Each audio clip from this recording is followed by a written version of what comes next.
নমস্কাৰ ডিব্ৰুগড় ছোৱালী মই তন্দ্ৰালী ব্লগলৈ আপোনালোকক স্বাগতম জনাইছোঁ। আজি এক সুন্দৰ অনুষ্ঠানলৈ আহিছোঁ আৰু এই অনুষ্ঠানটিত মই মঞ্চ পৰিচালিকা হিচাপে আহিছোঁ। এই দায়িত্বভাৰ পালন কৰিম। আজি আছে ৰবীন্দ্ৰ ভৱনত কন্যাকুমাৰী শইকীয়াৰ পৰিচালনাৰে দেৱৰাজ নহোখ নামৰ এখন নাটিকাৰ মঞ্চস্থ হ'ব আৰু এইখন গোবিন্দ শইকীয়া বৰবায়নৰ কাহিনী। গতিকে এইখন নাটিকাৰ মঞ্চস্থৰ আঁৰত কি কথা থাকে, কেনেকৈ এখন নাটিকা মঞ্চস্থ হয় সেয়া আপোনালোকক দেখুৱাব খুজিছোঁ আৰু আঁৰৰ কথাখিনিও আহক আমি আজিৰ ব্লগটি আৰম্ভ কৰোঁ। এয়া চলি আছে মেকআপ, ষ্টেজটো সজাইছে কাষে কাষে, তেওঁলোক ব্যস্ত হৈ আছে। ছেট বনাইছে, এয়া সিংহাসন ৰজাৰ, গতিকে সেইফালে মেকআপ অলপ হৈ চলি আছে। এয়া সা সৰঞ্জামবোৰ যিবোৰ নাটকত উলিয়াব, ছাতি আৰু বিভিন্ন বস্তু আছে, লাহে লাহে উলিওৱা হ'ব। এইবিলাক স্মাৰক বঁটা প্ৰদানৰ সম্বৰ্ধনা পত্ৰখন সমাজ সেৱা বঁটা প্ৰদান কৰা হ'ব আৰু ইয়াক কেলেণ্ডাৰ উন্মোচন কৰা হ'ব। সেইদৰে সজাই থৈছে। বাকী গামোচা সকলোবিলাক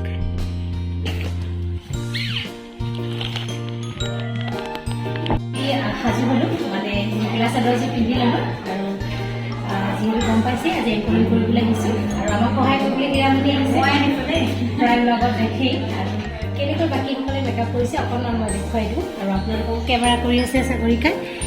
এয়া সাগৰিকা টোপোলা লৈ সহায় কৰিছে। বিনয় দা অকণমান এইফালে চাই দিয়ক, বঢ়িয়া। আৰু এইসকল আটাই মেকআপত ব্যস্ত হৈ আছে, এটা ব্যস্ত পৰিৱেশ।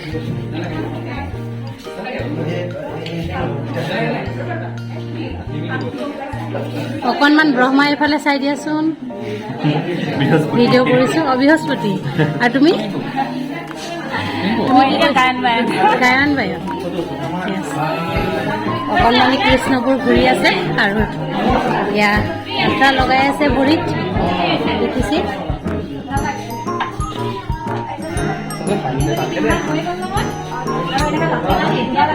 তুমি কি কৈছা?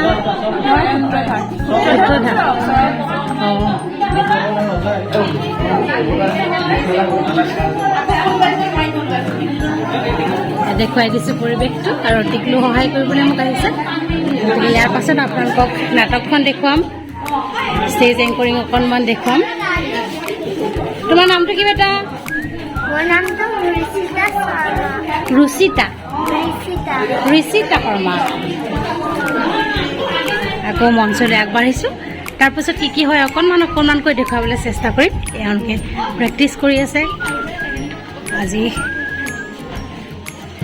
যি নৃত্য হ'ব এওঁলোকৰ ৰিহাৰ্চেল চলি আছে।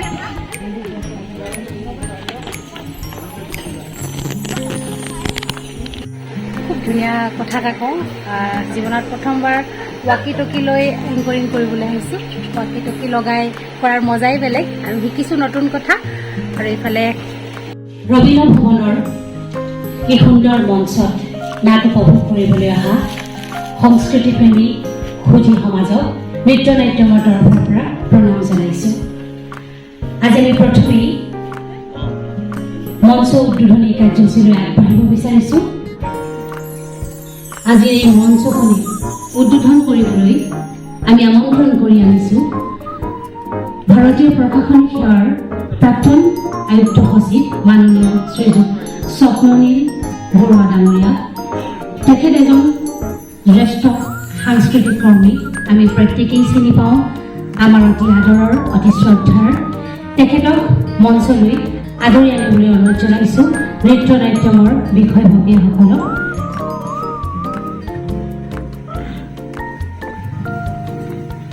আমাৰ অতি শ্ৰদ্ধাৰ স্বপ্ননীল বৰুৱা ডাঙৰীয়া।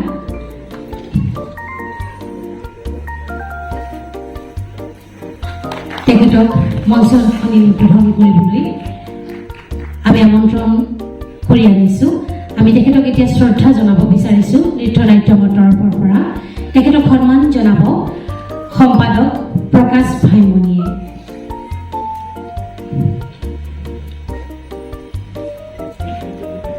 আমাৰ নৃত্যনাট্যমৰ সভাপতি স্বপ্ননীল বৰুৱা ডাঙৰীয়াক সন্মান জনাইছে সাধাৰণ সম্পাদক প্ৰকাশ ভাইমণিয়ে।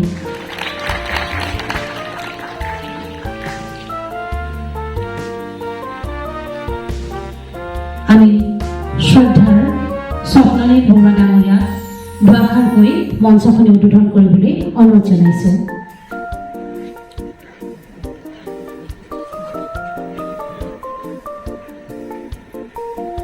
শুভ সন্ধ্যা উপস্থিত সুধীবৃন্দ। বক্তব্যৰে মঞ্চখনি উদ্বোধন কৰি এই পৰিৱেশটো সজীৱ কৰি যোৱাৰ বাবে আমাৰ অতি শ্ৰদ্ধাৰ স্বপ্ননীল বৰুৱা ডাঙৰীয়াক কৃতজ্ঞতা জ্ঞাপন কৰিছোঁ। ইয়াৰ পাছতে আমি এতিয়া অনুষ্ঠান উপভোগ কৰিম, সেয়া হৈছে দলীয় নৃত্য অনুষ্ঠান। বীণাপানী সাংস্কৃতিক গোষ্ঠী কামাখ্যাৰ পৰা আহিছে তেওঁলোকৰ এতিয়া দলীয় নৃত্য পৰিৱেশন কৰিবলৈ আমি অনুৰোধ জনাইছোঁ।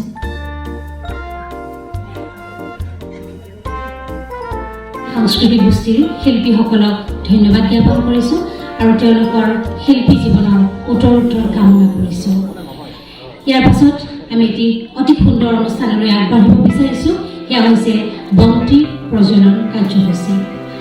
আমি বন্তি প্ৰজ্বলন কৰিবলৈ আমন্ত্ৰণ কৰি আনিছোঁ আমাৰ অতি শ্ৰদ্ধাৰ অসম ৰাজ্যিক সংগীত মহাবিদ্যালয়ৰ সত্ৰীয়া বিভাগৰ প্ৰাক্তন অধ্যাপক তথা জ্যেষ্ঠ সত্ৰীয়া নৃত্যশিল্পী গোবিন্দ শইকীয়া বৰবায়ন ডাঙৰীয়া। তেখেতক মঞ্চলৈ আদৰি আনিবলৈ অনুৰোধ জনাইছোঁ। জেবিন চুলতানা, ইন্দ্ৰাণী বসুমতাৰী, ৰফিজুল হুছেইন আৰু বকুল ৰহমান ডাঙৰীয়া। আমাৰ অতি শ্ৰদ্ধাৰ দুৰ্গানাথ দুৱৰা ডাঙৰীয়া আমাৰ মাজত উপস্থিত আছে, তেওঁকো অতিথিসকলক আদৰি আনিবলৈ অনুৰোধ জনাইছোঁ। আমি মঞ্চলৈ আমন্ত্ৰণ জনাইছোঁ গোবিন্দ শইকীয়া বৰবায়ন ডাঙৰীয়া।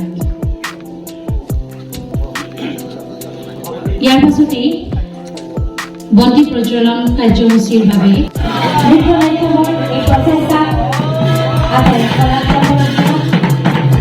সমাজলৈ ইমান সুন্দৰ অৱদান আগবঢ়োৱাৰ বাবে তেখেতক আজি এইখন মঞ্চত বঁটা প্ৰদান কৰা হৈছে।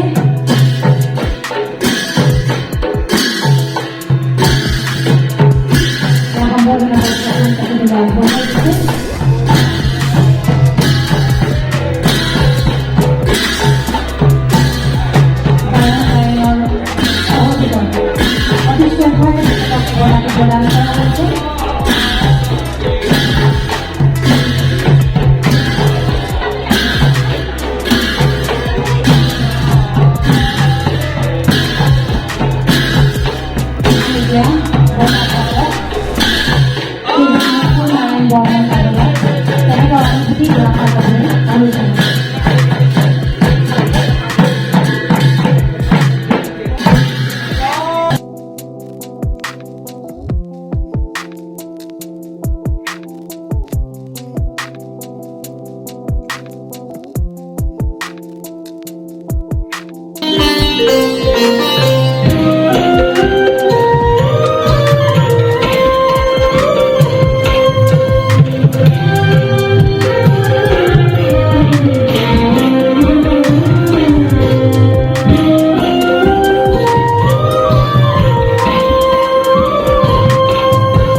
দেব সুন্দরী হলো।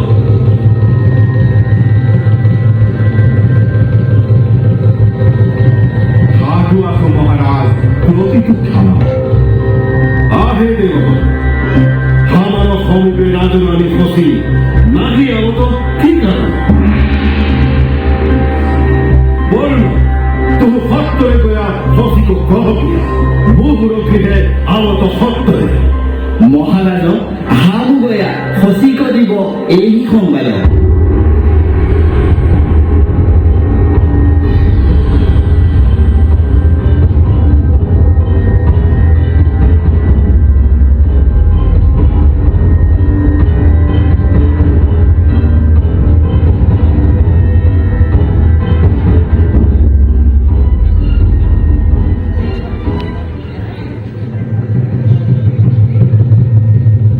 বিপ্র জানে আহা মোর ঠাই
হে গতাল উভিলি তুহু নহুকক শীঘ্ৰে বলগীয়া তাহাৰ বচনত তো সন্মত হেৰ নহুকক তুহু তুহাৰ গৃহে আথে বেথে মাতব নহুক যেখনে তুহাৰ গৃহে চলব তেখনে সপ্তৰেহীয় কন্ধে এক দোলায়ে চলিতে যাইতে কহব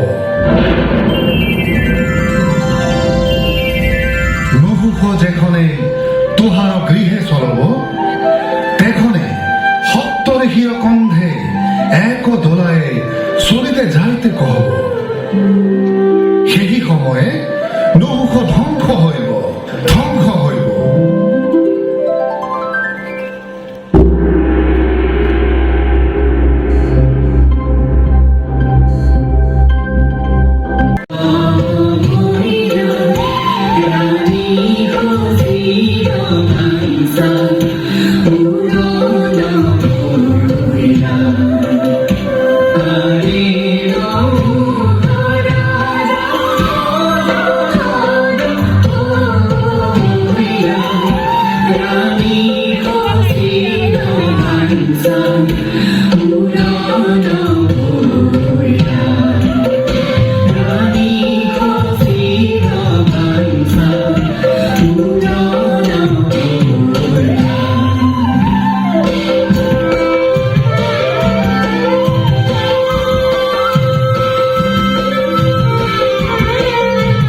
जितो मन्दमती छछिको बान्छयो वृत्तको दोला जुराइलो कुपे दिजगने हिले महाको अजगर जुनी पाइलो अजगर जुनी पाइलो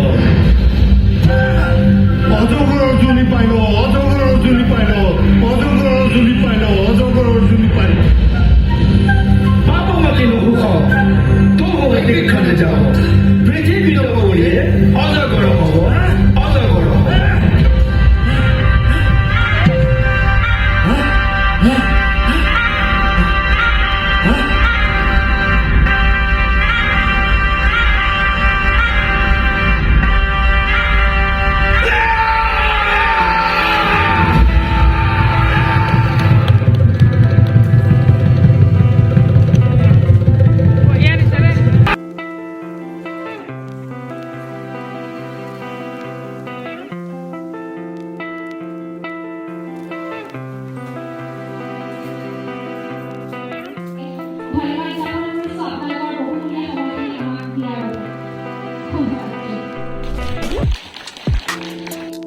অনুষ্ঠান শেষ কৰি এইমাত্ৰ ঘৰ পালোহি। আপোনালোকে দেখিলে কিদৰে এখন নাট মঞ্চস্থ হ'ল। নাটখনি মঞ্চস্থ কৰাৰ আঁৰৰ বহুখিনি কথা আৰু যথেষ্ট ভাগৰ লাগিছে। দিনতে গৈছিলোঁ, এতিয়া নিশা 10 বাজিছে, ঘৰ আহি সোমাইছোহি। এইদৰেই মই কৰা কামসমূহ কেতিয়াবা সময় সুবিধা পালে দেখুৱাই থাকিম। আজি ডিব্ৰুগড় ছোৱালী মই তন্দ্ৰালী ব্লগৰ পৰা এইখিনিতেই বিদায় মাগিছোঁ।